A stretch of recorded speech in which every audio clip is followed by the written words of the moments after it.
Hello, everyone. It's Tracy again, and today I'm going to be talking to this beautiful woman who I know very well. She's a doula and a birth worker herself now, an educator. And Erika's here to share her two birth stories. So I think we can learn a lot from that. Okay, my darling, over to you. Tell us about your birth. Do you want to start with your first one? Sure.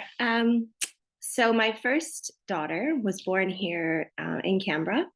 I went through the birth center. So I had a midwife, Tony, who was wonderful at the Canberra Hospital, and I had a really, I had a really easy pregnancy for the most part. I felt really great. I didn't have morning sickness. Um, and I really loved the care that I received through the birth center with Tony. Um, so I went into that pregnancy though, and this was pre-doula Erika. I went into that pregnancy with a lot of fear. Most of the friends, my friends from the States and family in America, that's originally where I'm from, everyone that I knew was like, all right, it's going to hurt. Just get the epidural. There's a lot of screaming. And then, you just push really hard and then the baby's born. You might need an episiotomy and then the baby's born. So these were sort of the stories that I had been surrounded with growing up. I don't ever really think thinking back, I never heard a positive birth story. It was always, there was a lot of pain, a lot of screaming. It's scary. Just get the drugs and it will be over with. So that's sort of what I was holding on to. Wow. Leading into that pregnancy. And it wasn't until I met a woman I was actually teaching with at the time. I'm a former primary school teacher, like yourself. Yeah. I was teaching with a colleague, and she had just returned from maternity leave. And she was sharing her birth story one day amongst, a few other colleagues.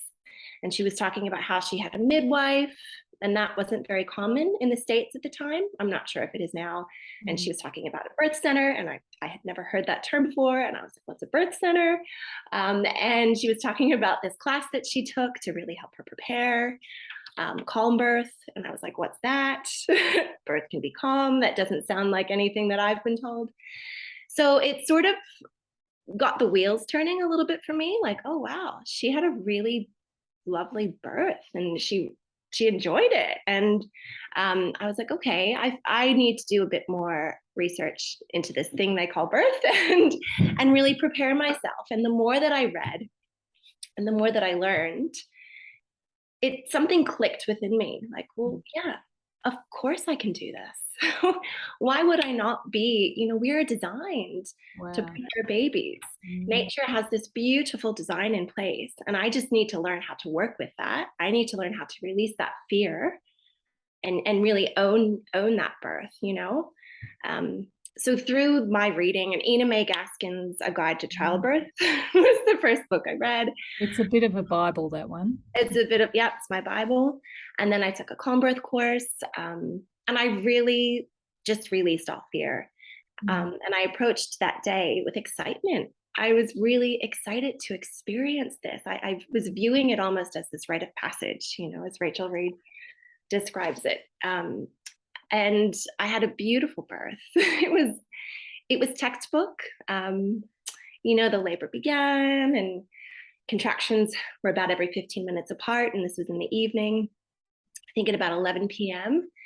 And I just sort of slept in between if I could, and then I had to get up on my hands and knees to manage each contraction. And I said to my husband, why don't you go in the other room and sleep, because I'm going to need you tomorrow, and I'm fine here. I can manage this on my own right now. If I need you, I'll come get you.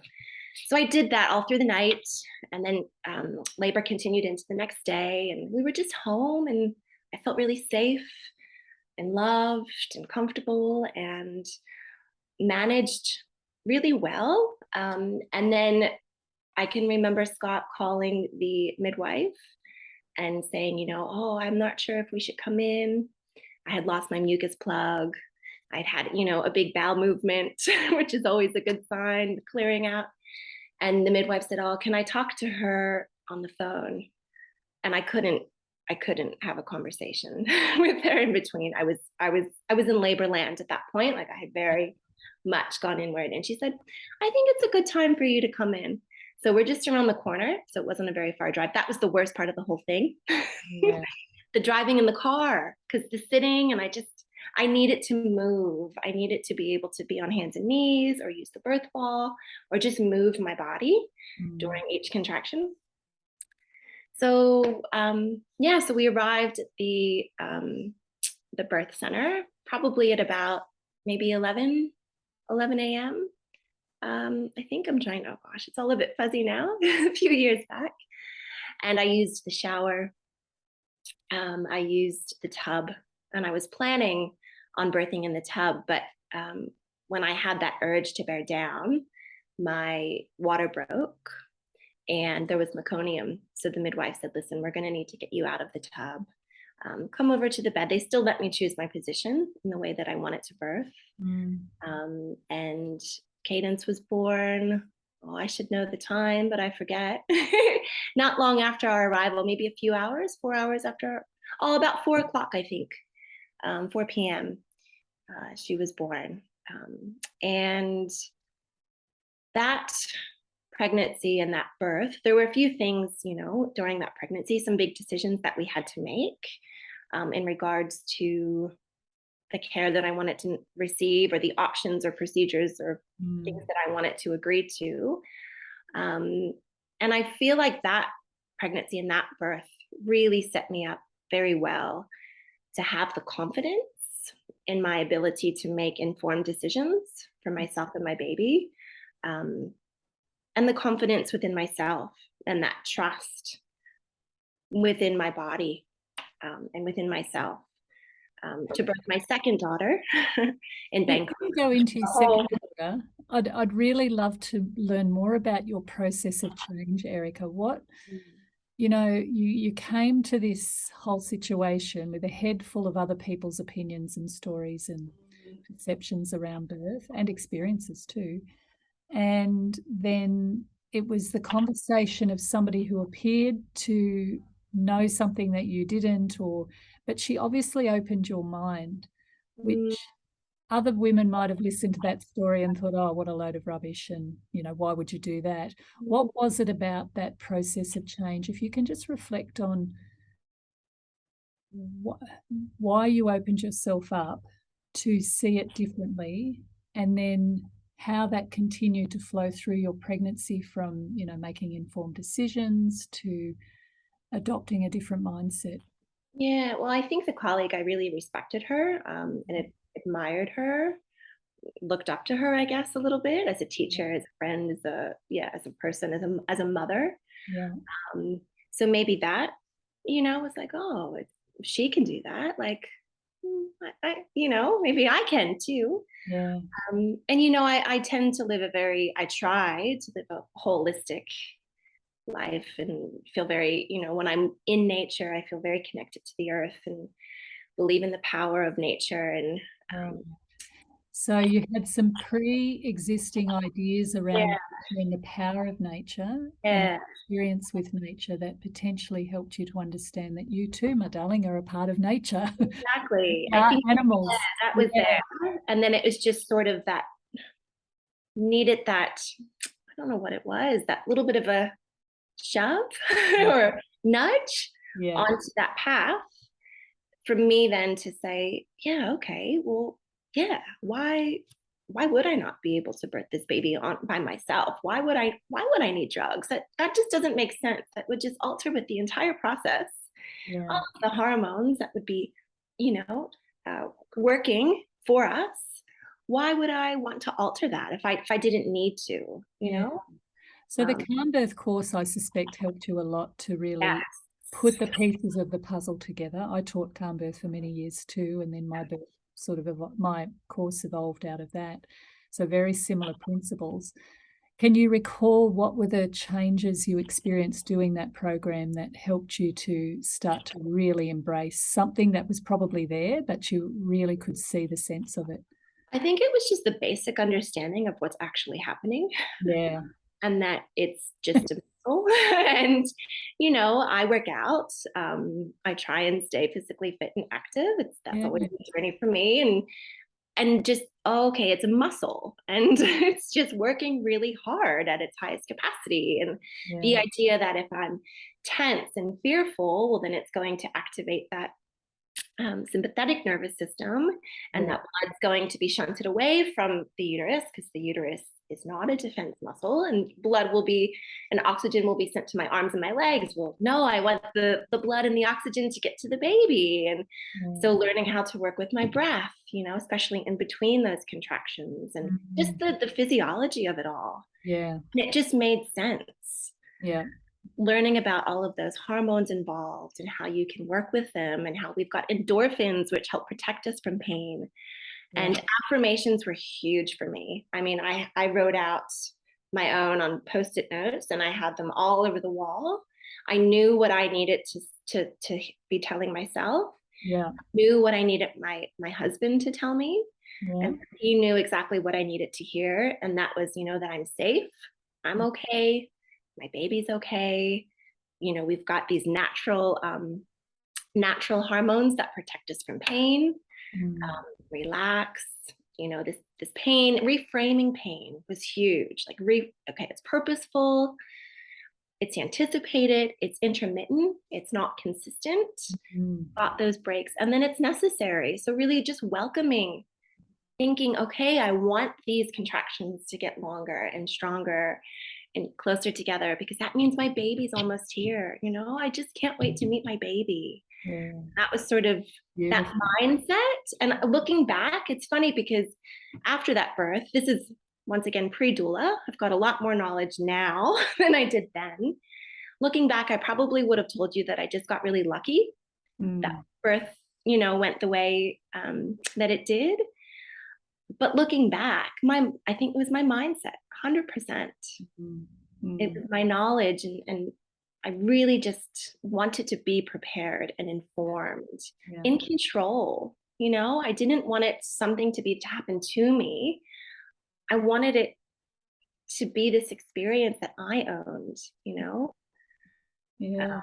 I love listening to the way you're talking about that, in the sense that as women, the process of giving birth is a rite of passage. And this idea that we can be excited about it, that we can enjoy it, that we can feel power from it, we can experience it in a way that sets us up beautifully for that next big journey, which is parenting. And that's where the real fun happens.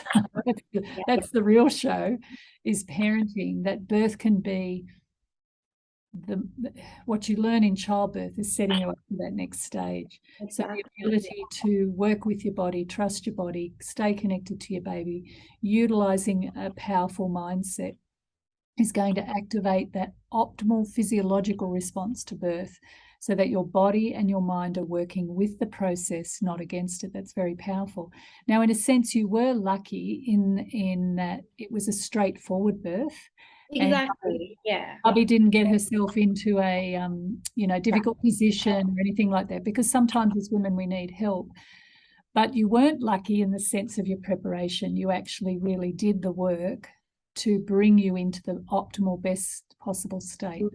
And even though we can do the work and bring us into the optimal state, sometimes we still need help, because we are not completely in control of birth. Exactly. We do influence it, and that's what women need to learn, is how they can influence it and learn to work with it. That's beautiful. Why don't you tell us about your second? How did that transition and transformation lead into this birth of your second beautiful daughter? Yeah. So my second baby, Eleanor, she was born in Bangkok, in Thailand. Very different conditions. A very, very different environment than the birth center here at the Canberra Hospital. And so the moment I found out I was pregnant, and then a week later we found out that we were moving to Bangkok. So I knew I would be probably 6 or 7 months upon arrival in Thailand. So I wanted to really do some research before getting there, have an idea, because everything's fairly close in Bangkok, but it can take you an hour to go 5 kilometers. So I knew that the hospital that I was going to choose to give birth in where we lived was going to be very, we needed to be close to that hospital. I think my biggest fear was, giving birth in like an alleyway in Bangkok, or in the back of a taxi or something, no. the traffic and just the Yeah. unpredictability of how long it could take you to get somewhere, or being on the back of a motorbike trying to get to the hospital.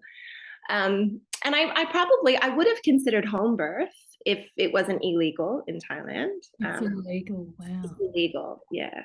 And I remember a midwife said to me after the birth of my first daughter, she said, "You'd be a perfect candidate for home birth if you want to consider that next time." So unfortunately, that wasn't an option. And our only option was the private hospital system in Thailand, so with a private obstetrician. And so I just started doing some research. I started reaching out to other women throughout the embassy that had given birth. I got in touch with the community liaison officer and asked her for different recommendations. What are the hospitals in the area? And just started, I emailed a few, just asking questions. And all of the women that I spoke with through the embassy, they'd all been at this one particular hospital that was quite close to where most of the Australian expat families live. And all 3 or 4 of their births had ended in a C-section. Wow. And I was like, okay. So, and then I started learning about the C-section rates, and just the fear mongering and the interventions. And yeah, so I was scared. I was like, oh goodness, obviously if I needed a C-section, that's one thing, but if I don't need one, I don't want to sort of be encouraged down that path. So I found a hospital in Bangkok that had they called it the only natural birthing room. So it was a room that looked like home. It had a tub, it had the low bed, similar to what you might get at the birth center at the Canberra Hospital. They had the supports, hanging from the ceiling that you could use. Cool. And the one doctor there at the time that was supportive of physiological birth. So I found her and met with her. Wasn't crazy about her, but felt like I really didn't have much of a choice. There wasn't any other doctor at that hospital at that time that was a big supporter of physiological birth. Yeah. So I said, right, I'll sign up with this doctor, Dr. Yawalak at Simitive Hospital in Bangkok.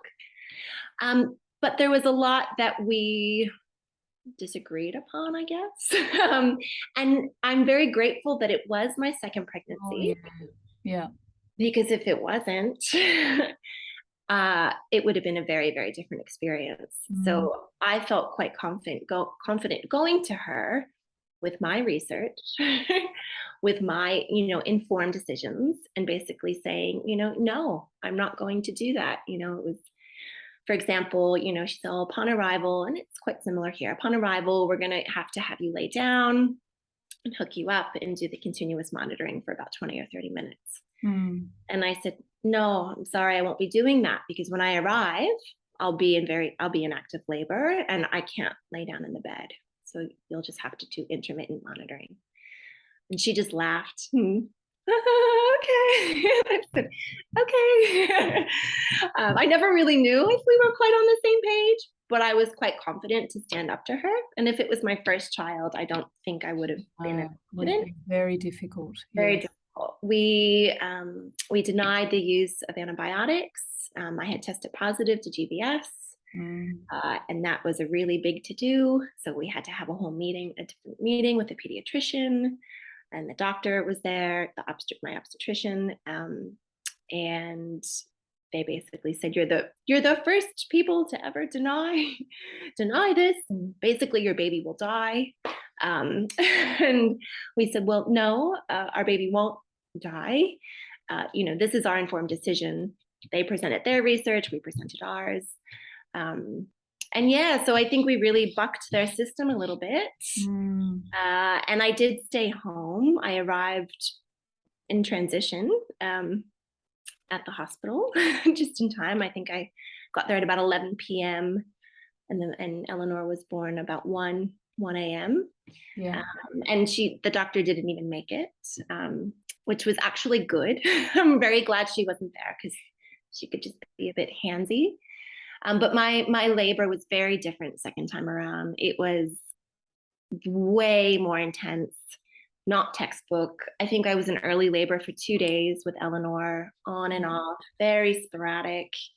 And then it just picked up one evening at about 9 p.m. Had lost my mucus plug, diarrhea once again, did a big poo. I tend to start things off that way. And then they picked up really quickly. And I said to my husband, I think we need to go. So that it was 9 p.m. We got there at around 11, and she was born at 1, but very, very intense. Felt like I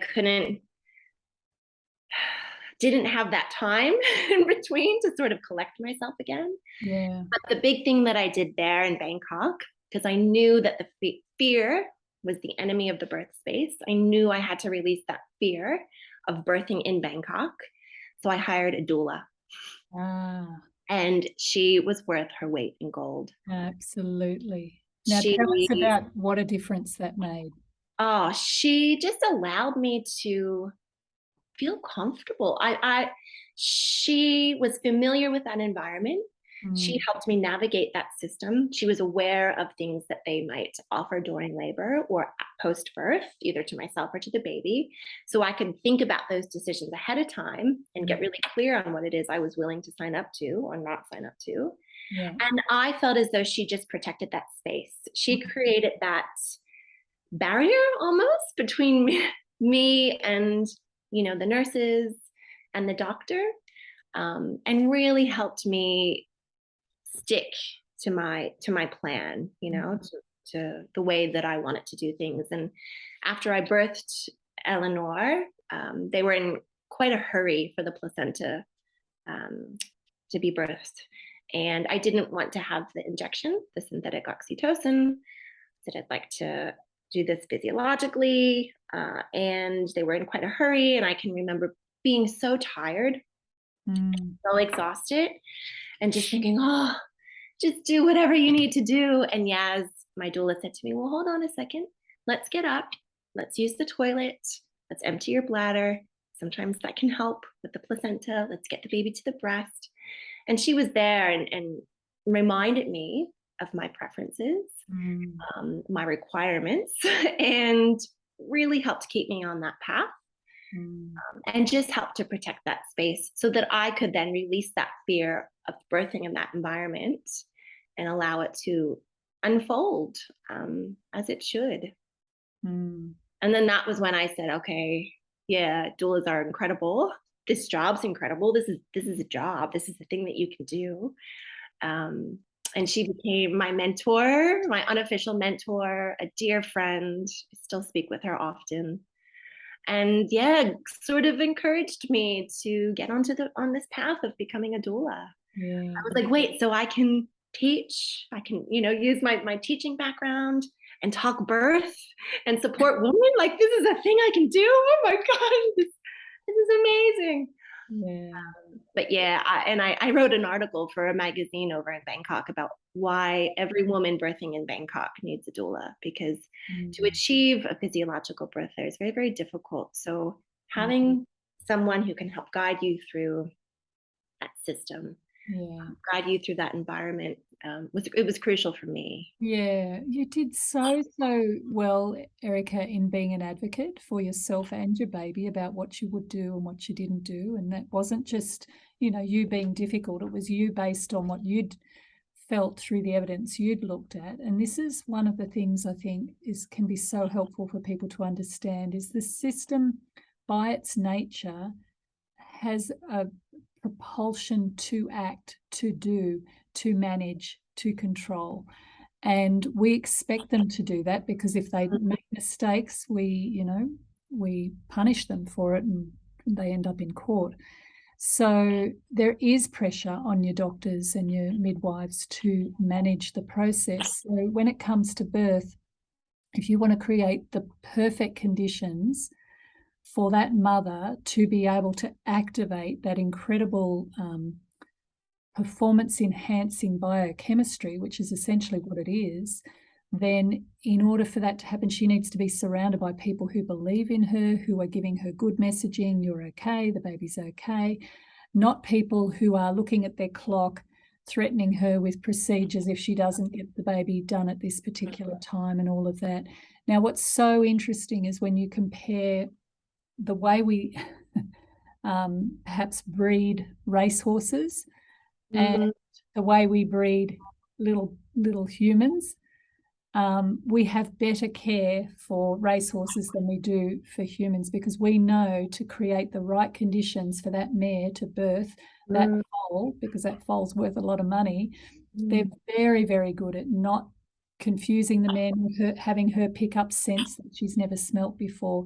We create the perfect conditions, and yet for humans we do the exact opposite. Why? And then we wonder why birth is getting complicated. Exactly. And so much birth needs help.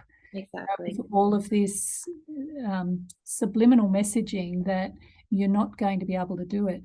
Now, I'm the first person, like you, I've been a doula too, and I'm the first person who will admit sometimes mothers and babies need help. We have to acknowledge that. Yeah, 100%. They do. But a lot of the problems in this system that we solve are caused by the system in the first place. Not completely necessarily, but can be. So that interference, yeah, at times does not need to. And just an overstimulating environment, too much fuss, too much fiddling, forcing women to, be on beds when their body's telling them to move, and all of these things. So that's your story really highlights beautifully how that first birth and the trust that you developed as a result of that birth really helped you to be a very powerful advocate in a very different set of conditions when you were birthing baby number 2. Can you talk a little bit about your partner's role in all of this? How was it for him? Yeah, he is cool, calm, and collected all the time, generally. Yep. He's very logical and sensible, and I find his energy to be very calming. That's good.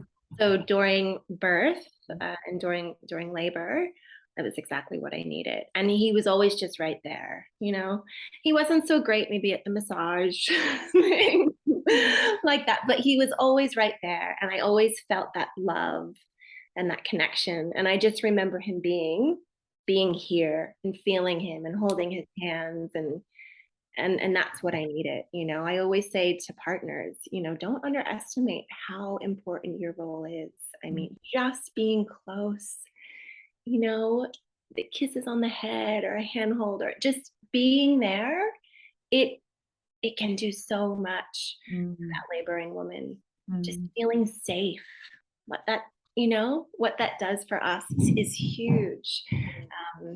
So yeah, he was incredible, and he, both of us throughout that first pregnancy, when we had to make these decisions, because we had to make the decision the first time around whether or not we signed up to the antibiotics. I was GPS positive my first pregnancy as well. And I remember the hours of research we did and talking and asking friends and family, have you been through this? And everyone I talked to in the States that said, oh yeah, you just get the antibiotics.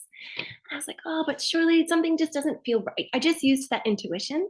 It's like, something doesn't feel right about that to me. Why am I, so just reading. And I mean, we spent hours talking about that decision to either opt in for the antibiotics or to say no, unless I present with another risk factor during labor, then we'll sign up for that. And I really feel like that was the first time we had to, you're thinking about a life that's not your own. Like that was that, wow, okay, this is huge. Really preparing us for what was to come. It all begins in pregnancy. Yeah. But he was a fantastic support person. So it sounded like you're both on the same page. I suspect the Calm Birth course helped him to understand also how important he was. That makes a huge difference to partners when they can see it and experience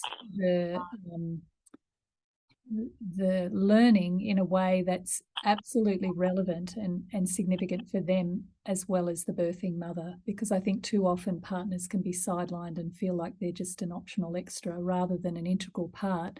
Yeah, not at all. That mother to feel safe, loved and supported. When she feels safe, loved and supported, she can actually let go enough to get into that birth space. Or you beautifully called it labor land. I love that term. It's a beautiful beautiful term. Erika, thank you so much. Your births have a lot to teach us, and the birth culture, the birth narrative, which I'm really committed to helping us to open our mind to new ways of thinking about birth and potentially experiencing birth, and to bring that confidence back to women. And I'm really, really so happy that you're out there being a doula and an educator, and you're very articulate. So it's been beautiful. Is there anything else you want to say just to finish up? Oh gosh, I could yeah, I could talk about birth for hours, Tracy. I think just get informed, know your options, know your choices. Yeah. Be your own advocate, find your voice. Um, Find your voice. I love find that. your voice. Mm, Yeah. The power's yours. Hold on to that power. yeah. Mm, Your body, your birth, your baby. exactly. 100%. Yep. Beautiful. Thanks again, Erika. Thanks, Tracy. Okay, bye-bye. Bye.